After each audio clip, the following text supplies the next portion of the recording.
हरे कृष्ण. श्रीमद भगवद्गीता जशी आहे तशी, अध्याय 7. अध्यायाचं नाव आहे ज्ञान विज्ञान योग. 21व्या श्लोकाचं तात्पर्य आता आपण दुसऱ्या पॅरेग्राफपासून पुढे वाचायला सुरुवात करणार आहोत. त्याआधी श्रील प्रभुपादांना प्रार्थना करूया. हे श्रील प्रभुपाद, आम्ही भगवद्गीता हा ग्रंथ वाचून समजून घेण्याचा प्रयत्न करीत आहोत.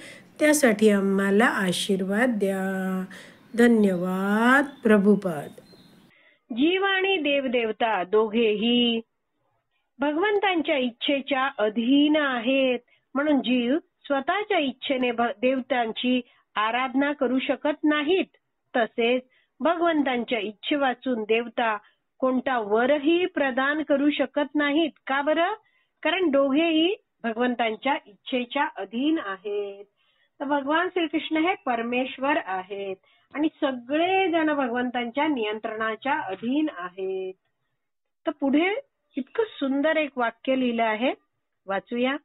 असे सांगितले जाते की भगवंतांच्या इच्छेविना गवताचे पातेही हलत नाही. इंग्रजीत याला म्हटलं जातं, not a blade of grass moves without the will of the supreme personality of God head. तर भगवंतांच्या इच्छेविना गवताचे पातेही हलत नाही. तर हे जे वाक्य प्रचार आहे किंवा हे वाक्य आहे कसं आलं, तर याबद्दल वैष्णवाचार्य समजवतात की अनेक सारी उपनिषद आहेत. वैदिक शास्त्रातले हे उपनिषद ग्रंथ आहेत. त्यातला एक आहे केन उपनिषद. केन.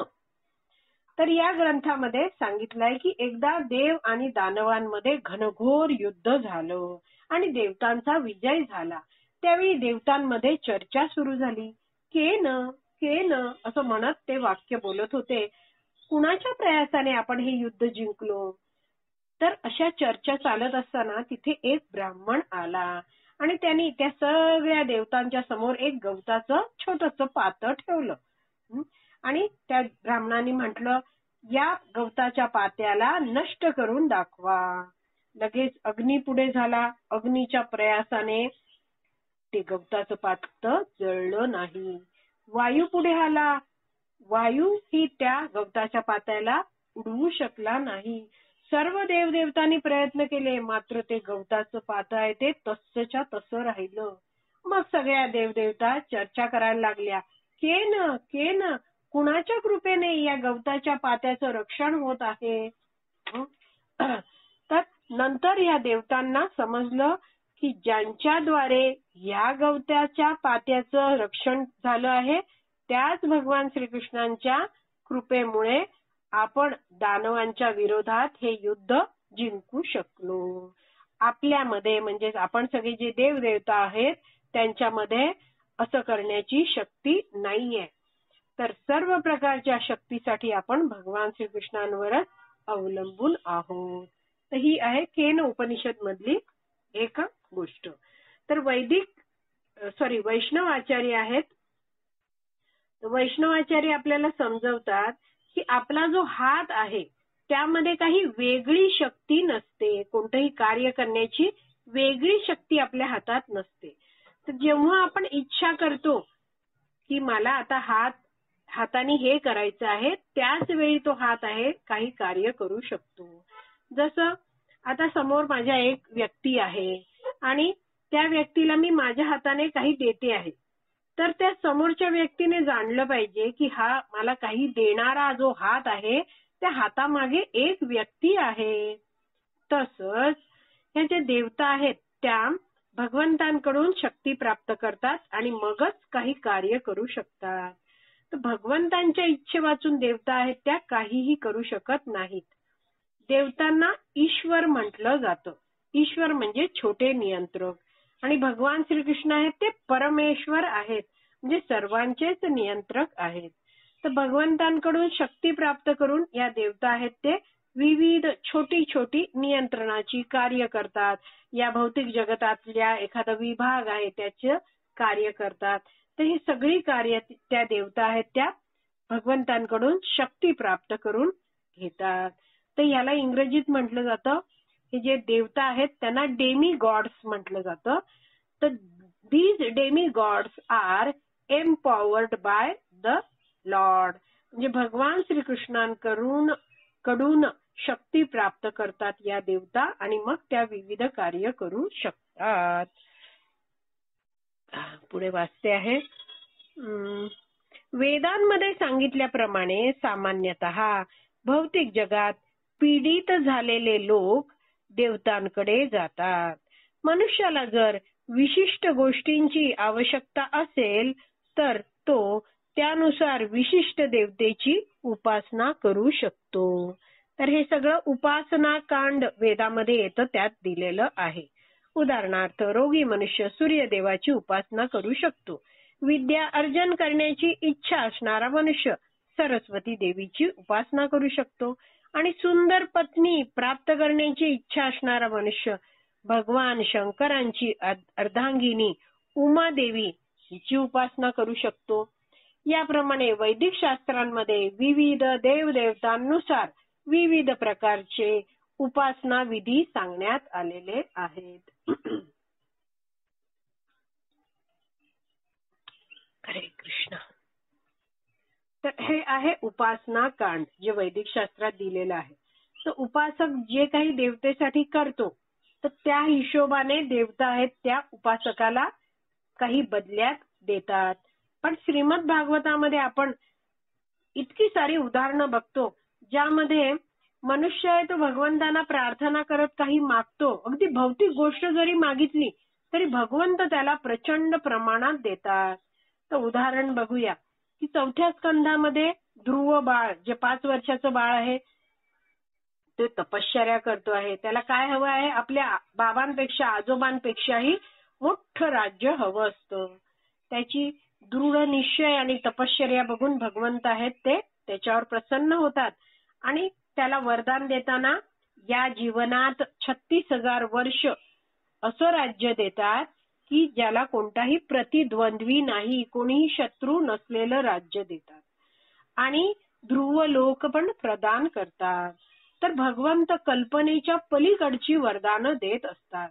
तर प्रभुपाद म्हणतात की बेनिडिक्शन्स एक्सिड्स एक्सपेक्टेशन्स. बेनिडिक्शन्स म्हणजे काय? वरदानं. एक्सिड्स म्हणजे पलीकडची, एक्सपेक्टेशन्स आपण जी अपेक्षा करतो तर भगवंतांकडून प्राप्त होणारी जी वरदानं आहेत ती आपल्या अपेक्षेच्या पलीकडची असतात. भक्त रोज नियमितपणे भगवान नामाचा जप करतो आहे, भगवंतांना प्रणाम करतो आहे, तर भगवंत त्या भक्ताला काय वरदान देतील याची आपण कल्पना सुद्धा करू शकत नाही. जसं 10व्या स्कंदात आपण बघतो भगवंतांचा मित्र गरीब सुदामा ब्राह्मण आहे, तो भगवंतांना भेटायला येतो, सुके पोहे देतो आणि भगवंत त्याला प्रचंड ऐश्वर्य देतात. ते एक वैष्णव आचार्य समजावतात की आपण भगवान श्रीकृष्णांना सर्व काही दिलं पाहिजे. कारण आपण म्हणतो ना की मला हे दान द्यायचं आहे तर त्याला सत्पात्री दान द्यायचं आहे, तर हे दान मी योग्य व्यक्तीला द्यायला पाहिजे. तर वैष्णवाचार्य म्हणतात की सर्व काही आपण भगवंतांना अर्पण केलं पाहिजे कारण ते सगळं स्वीकारण्यासाठी पात्र असे भगवंत स्वतः आहेत. तर तन मन धनाने काया वाचा मनाने आपण सदैव भगवान श्रीकृष्णांच्या सेवेत राहायला पाहिजे. तर या जगतामध्ये कोणतंही कर्तव्य आपण करतो आहे तेव्हा भगवान श्रीकृष्णांना आपल्या जीवनाचा केंद्रबिंदू ठेवून आपण कार्य करायला पाहिजे. प्रत्येक कार्य भगवंतांच्या संदर्भात करायचं आहे. आपण कुटुंबाची काळजी घेतोय, कुटुंबाची सेवा करतोय तेव्हा हाच आपण भाव ठेवायचा की सगळे जे माझे कुटुंबीय आहेत ते भगवंतांचे अंश आहेत आणि मला भगवान श्रीकृष्णांनी त्या सगळ्यांची काळजी घेण्याची जबाबदारी दिली आहे. तर भगवंतांच्या संबंधात व्यक्ती जेव्हा कार्य करतो तेव्हा त्याला कर्मबंधन लागत नाही, तो कर्मबंधनात अडकत नाही. गौतमीय तंत्र नावाचा जो एक ग्रंथ आहे त्यामध्ये एक सुंदर श्लोक आहे, तो वाचूया आपण. तुलसी दल मात्रेण जलस्य चुलुकेन वा विक्रीणिते स्वम आत्मानं भक्तेभ्यो भक्तवत्सलः. भगवान श्रीकृष्ण हे भक्तवत्सल आहेत. भक्तवत्सल हा आपल्या भक्तांवर भगवंत खूप प्रेम करतात. तुलसी दल मात्रेण जलस्य चुलुकेन वा. तर जर कुणी भगवान श्रीकृष्णांना तुलसी दल म्हणजे 2 पानं अशी एकत्र जोडलेली असतात ना, दल म्हणतात त्याला, तुलसी दल दिलं आणि जलस्य चुलुकेन वा. चुलुकेन म्हणजे काय, हाताची ओंजळ, जलस्य पाणी जर दिलं तर विक्रीणिते स्वम आत्मानम, हे त्यांनी भगवंतांना मोठ्या प्रेमाने अर्पण केलं तर विक्रीणिते विकले जातात. स्वम आत्मानम म्हणजे स्वतः भगवंत विकले जातात, स्वतःला ते विकून टाकतात. भक्तेभ्योत, असे कोणी भक्त भगवंतांना प्रेमाने जल आणि तुलसी दल जरी अर्पण करतात तर त्या भक्तांना भगवंत स्वतःला विकून टाकतात. तर असे भगवंत आहेत ते भक्त वत्सल आहेत. भक्त वत्सल भगवंत आहेत, भक्तांवर खूप प्रेम करणारे आहेत. तर ह्या श्लोकाचा उल्लेख आहे तो चैतन्य चरितामृत आदी लीला 3.104 या श्लोकात आलेला आहे. वैष्णव आचार्य समजावतात की कुणीही भक्त जेव्हा भगवान श्रीकृष्णांसाठी काही करतो तर त्यामुळे भगवान श्रीकृष्ण आहेत ते आनंदित होतात.